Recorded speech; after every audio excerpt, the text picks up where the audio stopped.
Olá, meus queridos irmãos, queridas irmãs, amigos e amigas, que prazer estarmos juntos mais uma vez aqui nos canais da Sá Feliz, o nosso ponto de encontro semanal para o estudo da Palavra de Deus na forma da lição da Escola Sabatina. Eu sou o pastor Hélio Carnassali e que alegria, que prazer ter você aqui comigo, você que acessa os canais da Sá Feliz, você que recebe esse conteúdo de alguém que compartilha, que bênção é podermos estar juntos. Estamos avançando nas lições do quarto trimestre de 2025. E esse link que aparece aí na sua tela é a oportunidade que você tem para se inscrever nos canais da Sá Feliz e receber no seu WhatsApp o acesso direto ao estudo diário da lição e receber também informações e novidades da Sá Feliz.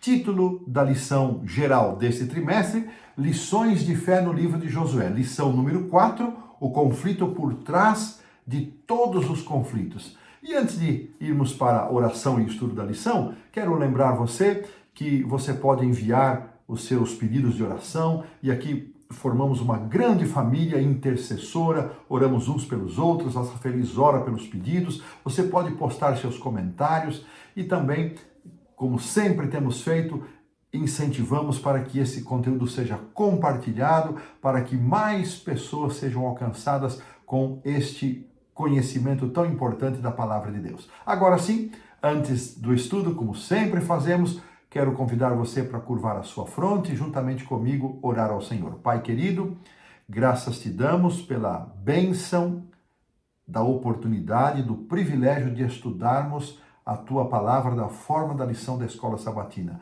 Dá-nos, Senhor, entendimento, compreensão, luz vinda do céu, para que não só tenhamos a compreensão do texto que vamos estudar, mas sempre recebamos um coração disposto pelo Espírito Santo a viver segundo tudo aquilo que estivermos aprendendo. É nossa oração, é nossa prece, que eu faço e apresento em nome do Senhor Jesus. Amém.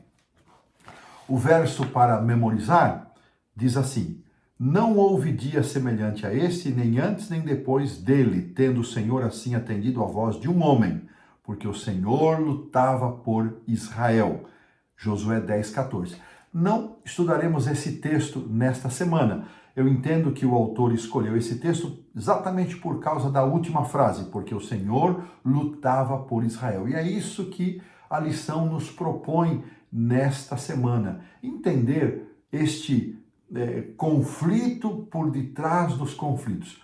Como que um Deus santo, de justiça, bondade, amor, misericórdia, pôde assumir uma campanha, uma guerra para expulsão e destruição de vários povos ali na terra dos cananeus, que depois seria entregue ao povo de Israel. Nós vamos debater esse assunto. A lição está sendo muito clara nesta proposta e eu gostei bastante da forma como o autor, buscando textos bíblicos e organizando estes textos de forma bastante respeitosa aos seus contextos, vai nos trazer respostas para esse questionamento. E o autor diz que quando nós lemos aquilo que está no livro de Josué e também em outros livros da Bíblia, nós vamos ver que as iniciativas para a guerra e para a morte daquela gente parte de Deus. Deus afirma que quem iniciou esses conflitos foi Ele mesmo.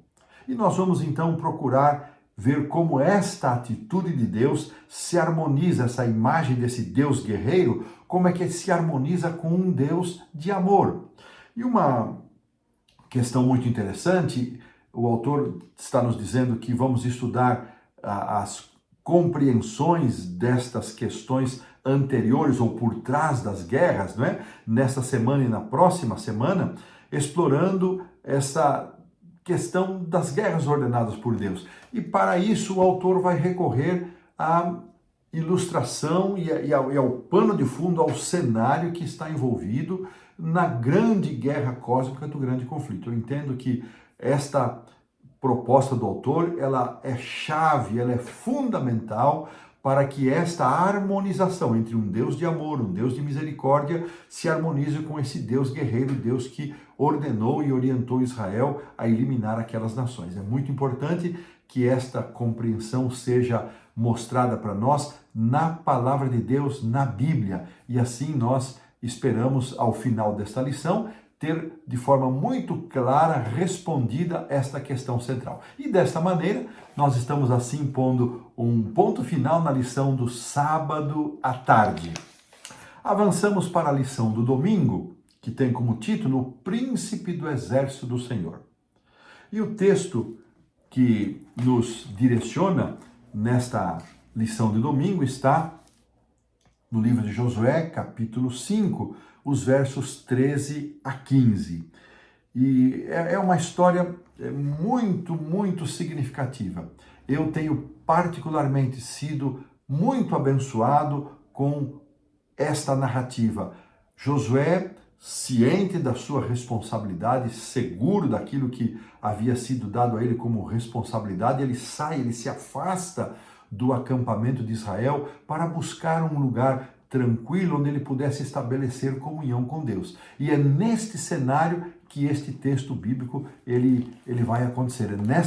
Neste contexto, Josué se ausentando do burburinho ali do povo, buscando um lugar tranquilo para poder, em comunhão com Deus, buscar força, buscar graça do céu, orientação divina para cumprir a sua tarefa. Isto é muito significativo, sabe, irmãos? É uma atitude da parte de Josué que merece de nós muita consideração e respeito. Todas as vezes que estamos diante de grandes decisões, ou mesmo decisões menores, quão bom seria se nós pudéssemos nos afastar do burburinho e encontrarmos um lugar tranquilo, para que nesse lugar calmo e tranquilo nós pudéssemos apresentar as nossas ansiedades, as nossas questões a Deus e ter também a tranquilidade de esperar com calma a manifestação da resposta e da vontade divina. E isto é um forte exemplo para nós. Uma coisa que eu encontrei aqui, uma declaração da parte de José, foi de que assim que Israel cruzou o Jordão, eles se acamparam nesse lugar chamado Gilgal, é um nome que foi dado a partir daquele momento, e este local de acampamento ficava aproximadamente a 8 quilômetros do Jordão. Mas eles estavam muito perto de Jericó, menos de 2 quilômetros de Jericó. Eu fico imaginando, irmãos, a tensão da cidade de Jericó, dos líderes, ao ver aquela multidão chegando e tomando ali a menos de 2 quilômetros de distância. Esse era o quadro. O autor ele preferiu não fazer nenhum comentário, mas o início do capítulo 5 de Josué é muito interessante, especialmente aqui dos versos 1 até o 9, porque nos é dito que durante a caminhada do povo de Israel no deserto, aquela geração que saiu do Egito e que havia sido circuncidada morreu, e ninguém foi circuncidado no deserto. Mas ao chegarem ali, ao atravessarem o Jordão, a primeira coisa, eles passam pelo rito da circuncisão, que era um sinal externo da aliança com Deus. Isso está aqui registrado. E depois, então, os versos 10, 11 e 12, nos é dito que eles fazem a celebração da Páscoa, a primeira Páscoa celebrada já na nova terra, na terra de Canaã.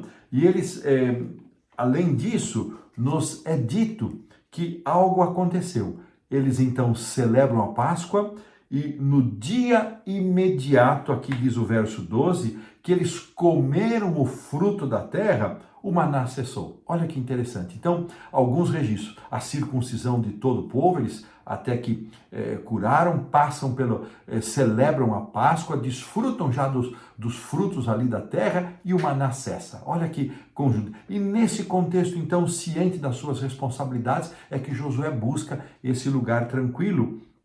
E aí, então, vem os versos 13 a 15. Eu vou pedir para a produção colocar para nós aqui esses 3 versos. Talvez não caibam todos, vamos colocando de um em um, e diz assim, na versão que eu utilizo aqui, que é a Almeida Revista Atualizada, segunda edição. Estando Josué ao pé de Jericó, levantou os olhos e olhou, e eis que se achava em pé diante dele um homem que trazia na mão uma espada nua. Chegou-se Josué a ele e disse-lhe, és tu dos nossos ou dos nossos adversários? Agora o verso 14.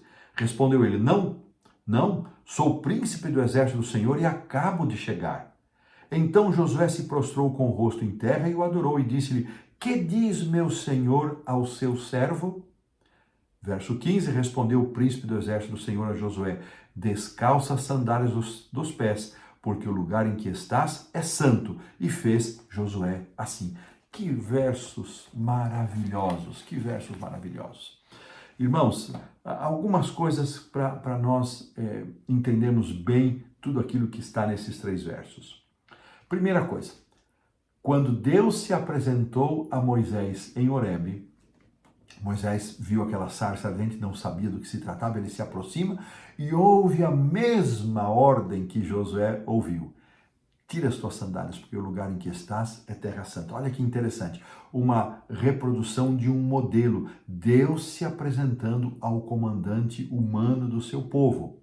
Como comandante supremo, ele agora se apresenta ao comandante humano e ele orienta.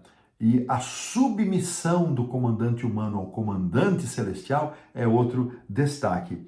A mesma ordem de descalçar as sandálias indicam o reconhecimento da superioridade, da santidade de Deus.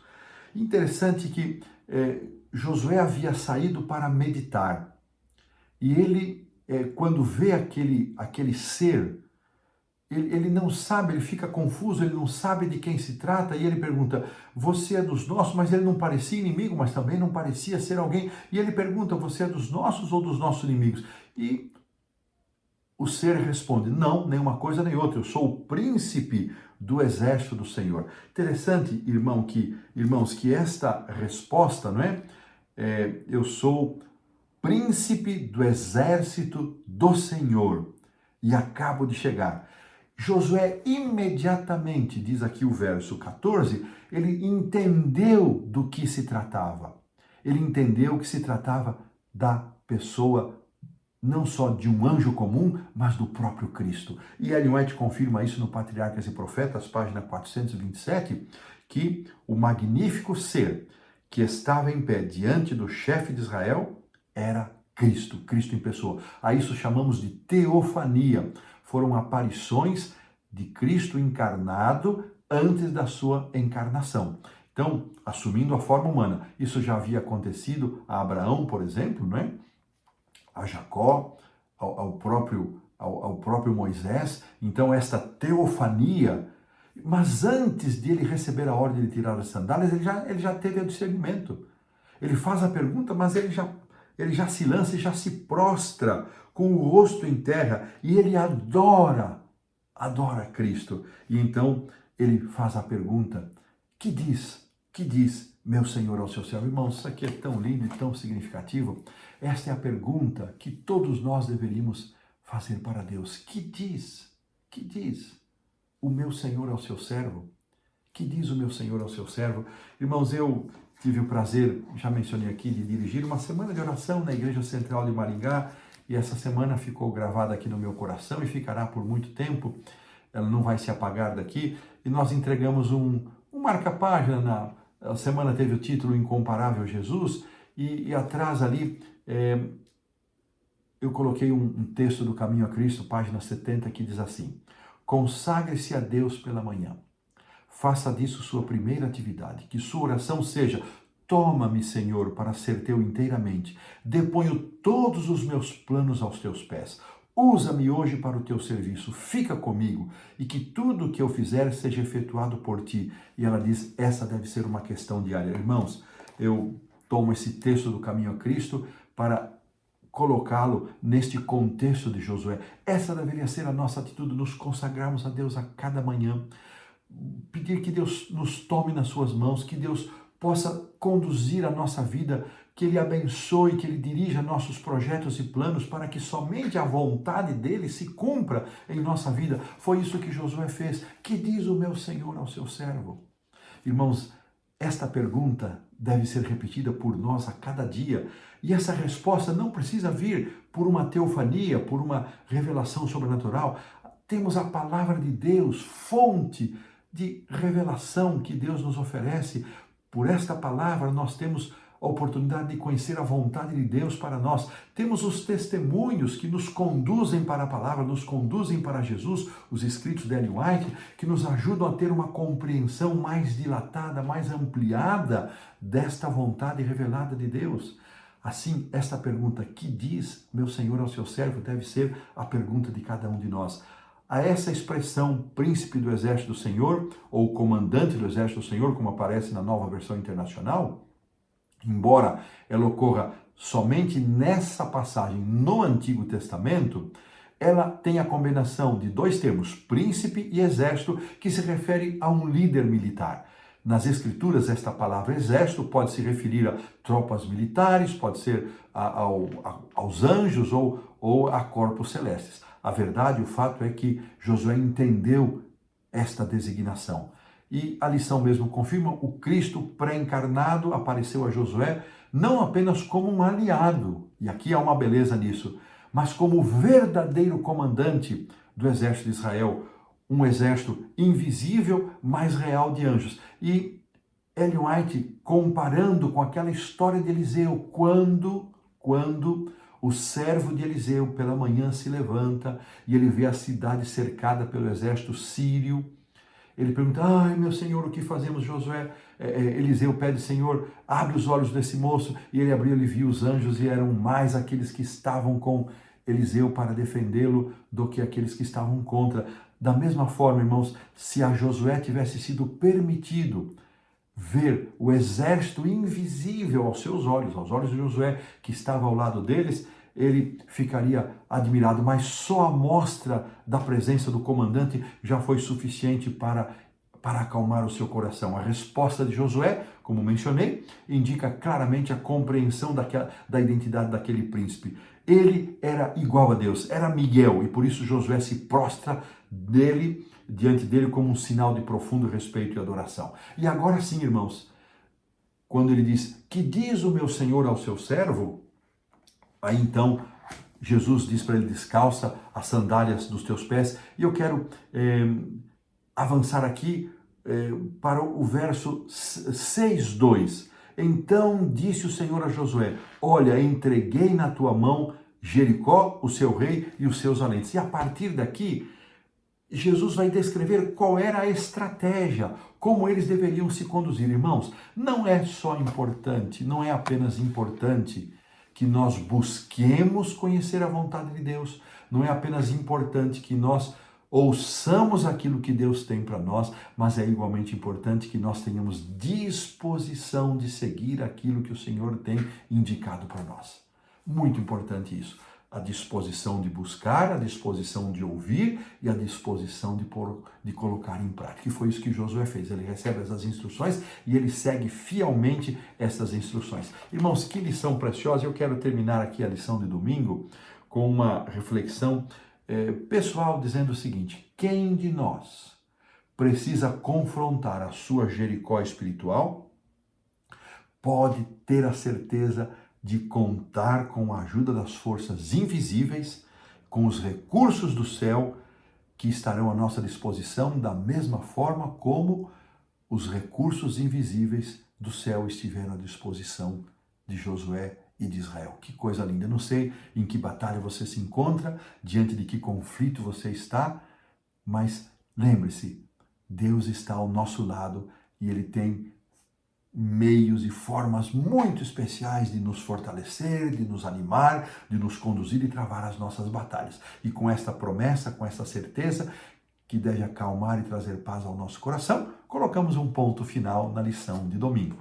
Avançando então para a lição da segunda-feira, que tem como título Guerra no Céu, o autor deixa de lado um pouquinho aqui os eventos do livro de Josué para mostrar para nós e entrar numa outra área de análise que vão nos subsidiar e vão nos dar compreensão às respostas levantadas ali na lição do sábado à tarde. Como é que nós harmonizamos um Deus de amor, um Deus de misericórdia e bondade com um Deus guerreiro, um Deus que ordena a morte daquelas nações e um Deus que se apresenta como guerreiro e ele mesmo vai à frente, se apresenta como o comandante e o príncipe do exército do Senhor. Vamos então buscar essas respostas, começando aqui na lição da segunda-feira. E o autor traz para nós a recordação dos eventos de Isaías 14 e de Ezequiel 28, que nos lembram a primeira guerra, a guerra no céu. E aqui o autor vai justificar mais uma vez que Isaías e Ezequiel se referem à origem desse conflito, embora alguns estudiosos tentem restringir o texto bíblico aos personagens locais de Babilônia e Tiro. No entanto, o autor consolida a sua compreensão, que coincide também amplamente com a posição teológica dos adventistas do sétimo dia, com o comentário bíblico e também com as declarações de Ellen White nos seus escritos, de que existem vários indicadores muito claros no texto bíblico, já os dois textos citados, que apontam para uma realidade que vai muito além das realidades de Babilônia e de Tiro. Esses personagens ali mencionados, eles apontam muito além dos reinos literais que eles representavam. Isaías apresenta uma sátira, Isaías 14:4, ou uma parábola que transmite um significado que vai além daquele contexto histórico imediato.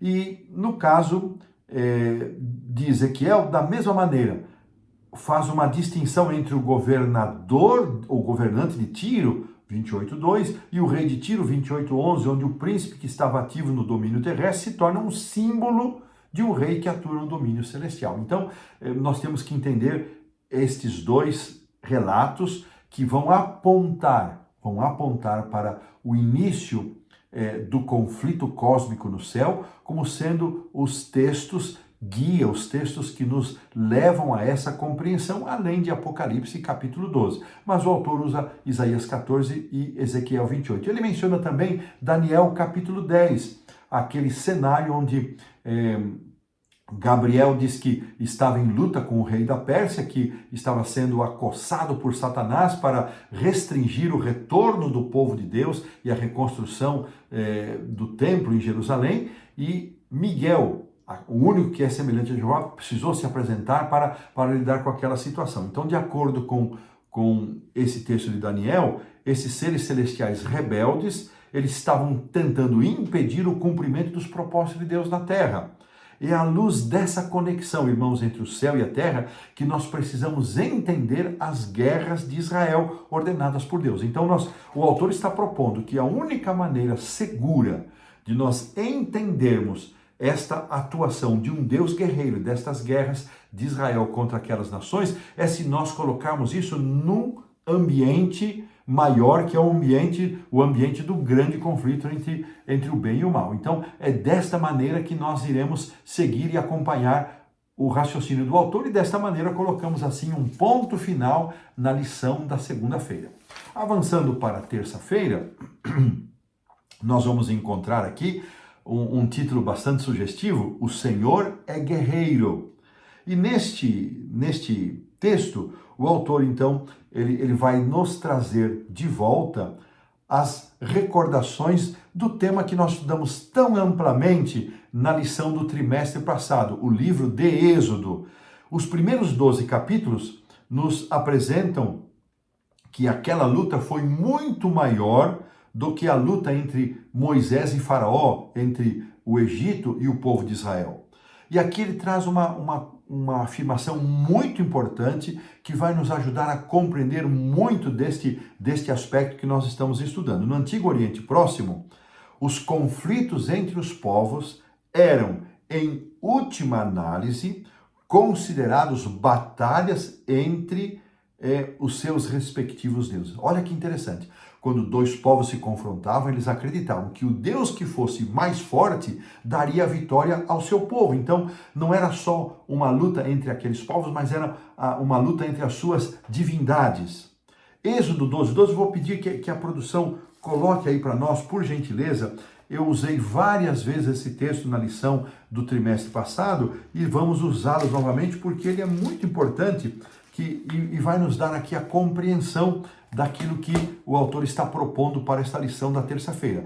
Êxodo 12:12, e diz assim: Porque naquela noite passarei pela terra do Egito e ferirei a terra do Egito todos os primogênitos, desde os homens até os animais. E agora sim, executarei juízo sobre todos os deuses do Egito. Eu sou o Senhor. Veja, irmãos, que a batalha não era entre Moisés e Faraó, não era entre Egito e Israel, era uma batalha do único Deus verdadeiro, o único Deus vivo contra as divindades egípcias, que eles persistiram em confrontar diante do Deus verdadeiro e foram sendo derrotados. Vimos que todas as pragas, eles representavam divindades, e elas foram sendo, por meio dessas pragas, essas divindades foram sendo derrotadas uma a uma, até a morte dos primogênitos. Diante disso, o faraó se rendeu, por um pouco, mas se rendeu.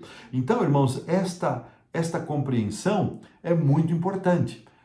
As divindades estão em luta, em última análise. Deus, agora levando para o cenário do grande conflito, em última análise, Deus está em guerra contra o pecado e contra toda sorte de idolatria, de perversão, e não tolerará a existência e a permanência do pecado. Então, irmãos, à luz disso, as batalhas contra os habitantes de Canaã devem ser vistas, olha, isso aqui é muito importante, devem ser vistas como um estágio anterior ao grande conflito final entre o bem e o mal, que atingiu seu auge na cruz, e a sua consumação se dará no juízo final, quando a justiça e o caráter de amor divino serão vindicados. Olha que explicação muito coerente.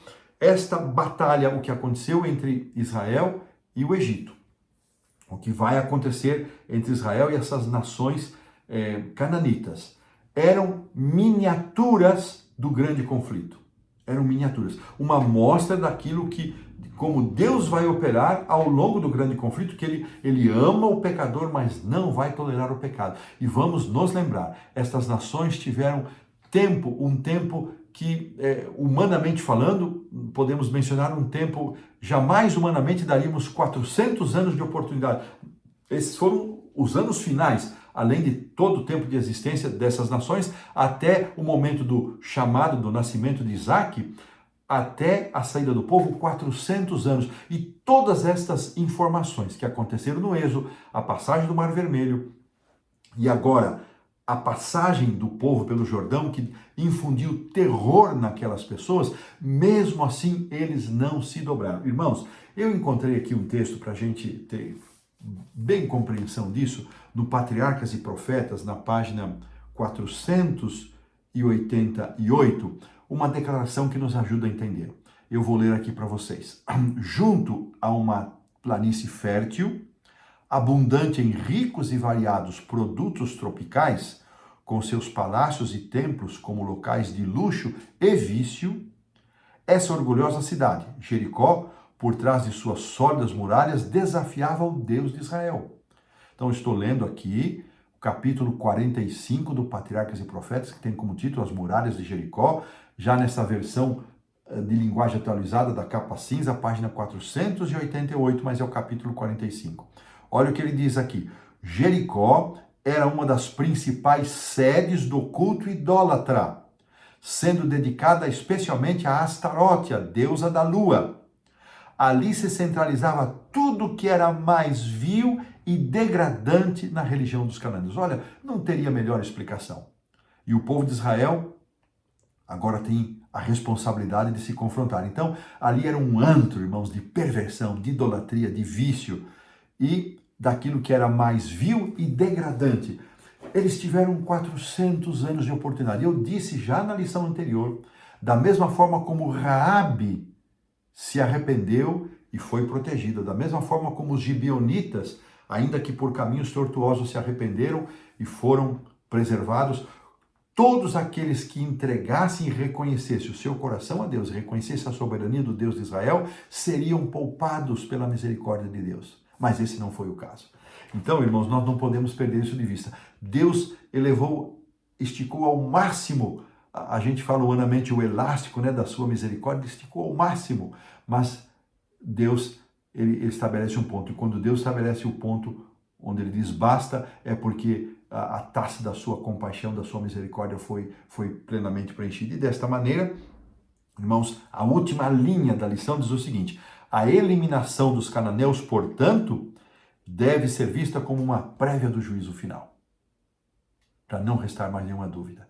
Que explicação a mim me satisfez plenamente. Espero que eu tenha tido palavras sábias e fáceis para mostrar para vocês interpretar e colocar diante de vocês essa compreensão do autor, e desta maneira colocamos um ponto final na lição da terça-feira.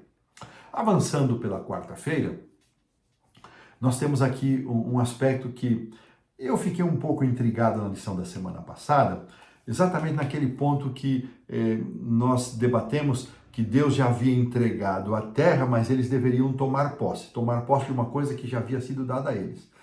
E eu fiquei muito feliz que este tema apareceu aqui na lição da quarta-feira, o Senhor lutará por vocês. E ele vai ser muito importante para nós. Ele começa recordando Êxodo 14, eu vou pedir para a produção colocar para nós, por favor, Êxodo 14, 13 e 14.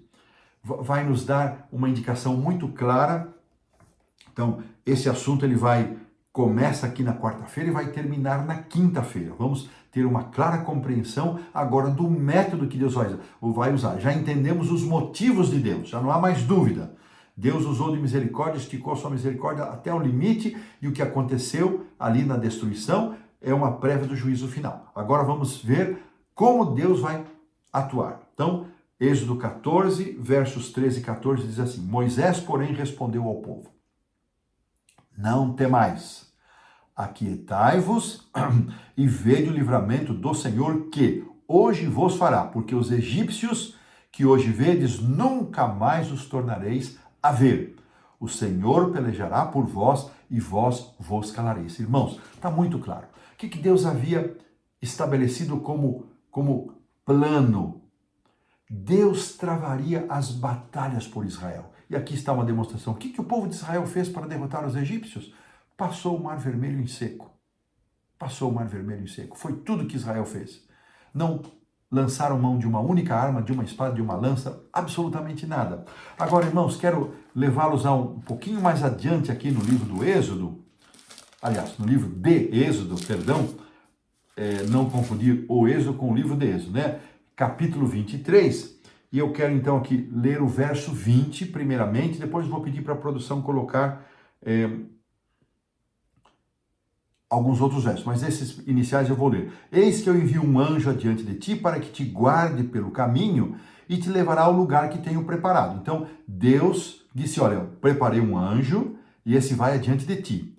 Depois, porque o meu anjo, verso 23, irá adiante de ti e te levará, aqui cita as 7 nações de Canaã, menos os girgazeus, mas ele também está, e eu os destruirei. Agora, nós vamos para os versos 27 a 30. Então, este eu quero que a produção coloque para nós. Êxodo 23, vamos pôr os versos 27 e 28.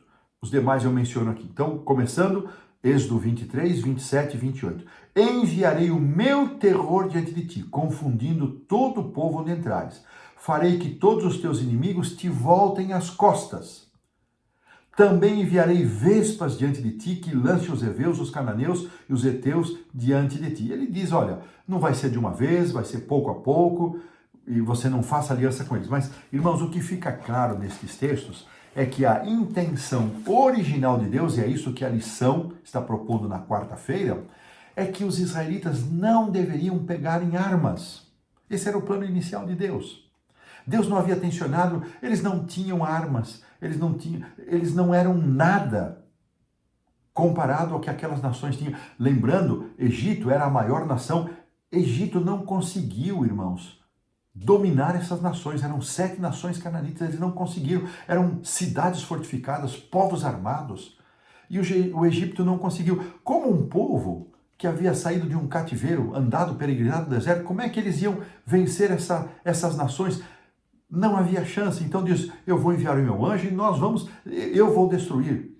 E então, irmãos, aqui nos é dito que a intervenção milagrosa de Deus em favor dos israelitas desamparados, que não tinham habilidades militares, deveria ter se tornado padrão, referindo-se ao que aconteceu no Êxodo. O Êxodo era o modelo ou o paradigma para a intervenção de Deus em favor de Israel. Aquilo que havia acontecido na saída do Egito, no Êxodo, na travessia do mar, a destruição, era o protótipo, era o modelo.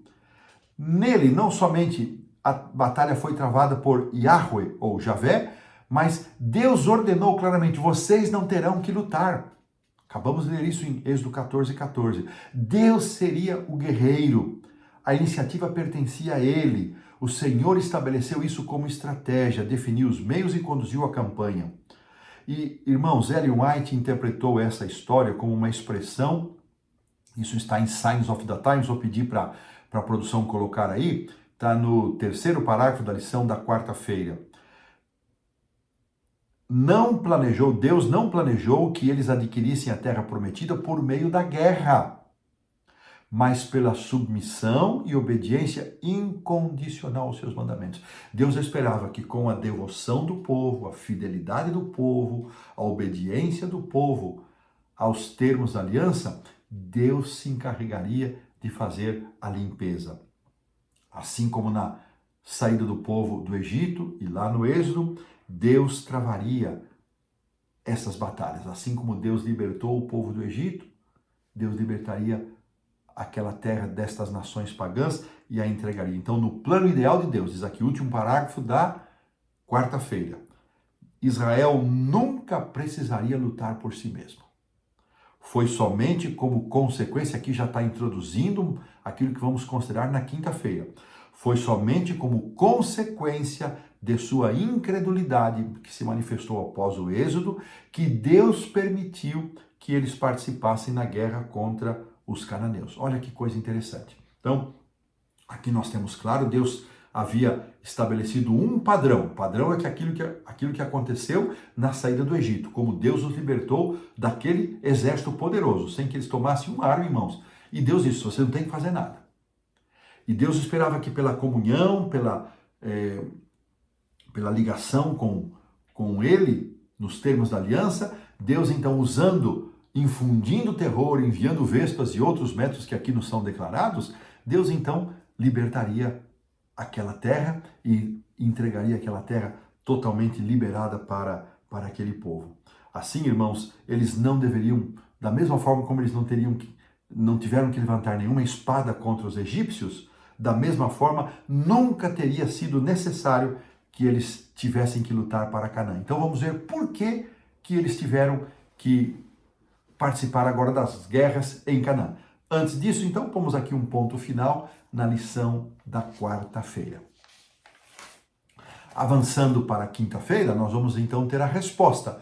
Por que o padrão de eliminação de inimigos visto no Êxodo, na derrota aos egípcios, onde o povo de Israel não teve que portar uma única lança, uma espada, absolutamente nada, não pôde ser reproduzido. Então vamos ver, e aqui o texto que vai ser trazido para nós é o texto de Êxodo 17. E aqui, irmãos, temos uma clara compreensão. O texto de Êxodo 17 vai nos trazer dos versos 1 a 7 a recordação da primeira crise que eles tiveram com a falta de água, a murmuração, quando Deus orientou Moisés que pela primeira vez batesse na rocha uma única vez. E esse lugar então foi chamado de Massá e Meribá. Ali em Horebe, ele feriu a rocha. E esta postura, irmãos, depois de tudo aquilo que Deus havia feito na libertação do povo, depois da travessia do mar, da derrota dos egípcios, depois da bênção do maná, eles agora se voltam de uma forma insidiosa contra Deus. E o que aconteceu? Os versos 8 a 16 nos contam então que o povo, os amalequitas, por maldade do seu coração, saíram para batalhar contra Israel. Então veja, irmãos, logo após um episódio de murmuração, de revolta contra Deus, de desconfiança de Deus, Amaleque sai para demonstrar que os deuses amalequitas eram superiores aos deuses do Egito, que foram derrotados por Israel, e, consequentemente, eram superiores ao Deus de Israel. Foi com essa intenção que os amalequitas saíram ao encontro de Israel. Israel não fez nada para provocá-los, mas com essa intenção eles saíram. E o que Deus permitiu? Que, olha aqui, eu vou pedir para a produção colocar o 17:9. Êxodo 17, 9. Com isso ordenou Moisés a Josué: escolhe homens e sai, e peleja contra Amaleque. Amanhã estarei eu no comando, no cume do outeiro, e a vara de Deus estará na minha mão. E aqui é aquela história que as mãos de Moisés eram pesadas, enquanto Arão e Hur mantinham as mãos de Moisés levantadas, eles prevaleciam. Quando as mãos se abaixavam, eles eram recuados. E por fim, diz aqui o verso 13, que Josué desbaratou Amaleque e o seu povo ao fio da espada. Então, essa não foi a intenção original de Deus. Deus só consentiu com esta situação por causa da descrença, da incredulidade, da dureza do coração. E aqui a lição da quinta-feira traz a segunda melhor opção. Irmãos, veja, Deus muitas vezes tem um plano ideal para a nossa vida. E muitas vezes, quando esse plano ideal não pode ser posto em prática, Deus coloca uma segunda opção, que ainda é válida, mas muito melhor. Teria sido a primeira opção em que Israel não precisaria batalhar, mas somente pela incredulidade, pela dureza do coração, pelas faltas cometidas, pela insidiosa murmuração, é que Deus então, ele consentiu que Israel pegasse em armas. Agora, olha que coisa interessante. Aqui nós vamos encontrar que sem comprometer os seus princípios, Deus desceu ao nível onde o seu povo estava, continuamente chamando-o de volta para o plano ideal, que era a confiança completa e restrita na intervenção divina. Nós vamos ler em outras ocasiões em que Deus se encarrega de aniquilar completamente os seus inimigos. Vamos ter lá quando Ezequias se humilhou diante de Deus, ele desbaratou os exércitos de Senaqueribe. Vamos ver quando Josafá se inclina diante de Deus, Deus desbaratou ali aquela mistura de moabitas, amonitas e edomitas, segundo Crônicas 20. Então, irmãos, outras vezes Deus assumiria esta condição ideal, mas não foi sempre assim. Esta guerra, e aqui ele menciona a lei da guerra que aparece em Deuteronômio 20, ela só foi dada 40 anos depois daqueles eventos iniciais, da travessia pelo deserto, do cruzar do Mar Vermelho, que também veio em função dessa incredulidade. Novas circunstâncias exigiram novas estratégias. E foi somente aí, pela dureza do coração, pela incredulidade, Deus ele baixou ao nível do seu povo e exigiu que Israel então assumisse uma postura, uma posição. Agora, irmãos, o autor reservou pouco tempo. Eu confesso que eu fiquei assim um pouquinho decepcionado, embora ele mencione aqui Josué 6, de 15 a 20, né? Ele não gastou tempo nenhum para falar da batalha em si e da reação do povo de Jericó. Eu não quero, eu tenho que ser sempre fiel à lição, mas esse é um dos grandes exemplos. E aqui, irmãos, nessa batalha contra Jericó, houve um misto, né? uma mistura de ações. Então, vamos lembrar, marchavam, patriarcas e profetas têm uma descrição muito interessante de como se deu esta marcha, né? Aqui na página, mesmo capítulo 45, na página 427, diz que nenhum ataque devia ser feito, eles deviam rodear a cidade. Em primeiro lugar, iam guerreiros, um grupo de homens escolhidos. Vamos tentar imaginar a cena, um grupo de guerreiros.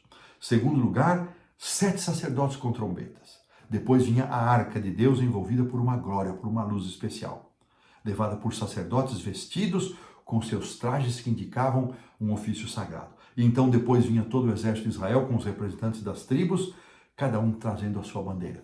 Imagine, irmãos, esse exército marchando, tocando as trombetas, e no 7º dia, se eles marcharam 7 dias, um desses dias foi o sábado, seguramente, e não quer dizer que, suponho, irmãos, eu imagino que esse 7º dia não tenha sido o sábado, apenas o 7º numa contagem, e que quando eles marcharam pela 7ª vez no 7º dia, as muralhas caíram. As muralhas caíram. E isso não foi pelo som das trombetas, isso foi por ação, foi um ato divino. Mas o exército de Israel teve a responsabilidade de entrar na cidade e destruir todos a fio da espada, salvar alguns materiais que Deus havia dito, que deviam ser ouro, bronze e prata, e deveriam ser salvos e nada mais. Raabe e todos os que estavam na sua casa. Então, a lição não se demora muito nisso. Eu queria que ele tivesse demorado mais, mas temos que respeitar. E, embora o colapso, diz aqui, dos muros de Jericó tenha sido resultado de um milagre divino, o povo de Israel teve que se envolver na batalha e enfrentar a resistência obstinada daqueles homens. Homens que, durante 7 dias, viram aquela cena, o povo estava diante deles.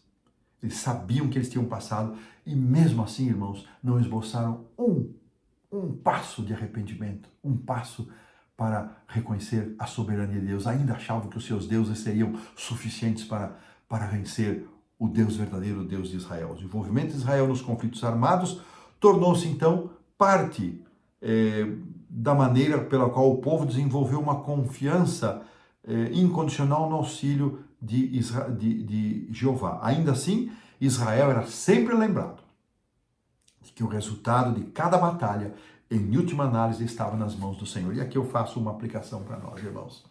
Nós também, muitas vezes, somos chamados a travar batalhas. E aqui nós precisamos hoje pedir muita sabedoria e discernimento a Deus. Quando é que nós devemos ficar parados para ver o livramento do Senhor, como aconteceu lá no Êxodo? Quando é que devemos agir? Quando aconteceu com Amaleque, quando aconteceu com Jericó. Quando Deus vai juntar uma parte, Ele faz outra parte, nós fazemos. Irmãos, isso tem que ser fruto da nossa comunhão com Deus. Deus vai nos dar sensibilidade para saber quando agir, quando falar, quando recuar, quando esperar. E esse é um exercício que só se tornará claro aos nossos olhos como fruto de intensa comunhão. Não nos esqueçamos, santificai-vos, porque amanhã farei maravilhas no meio de vós.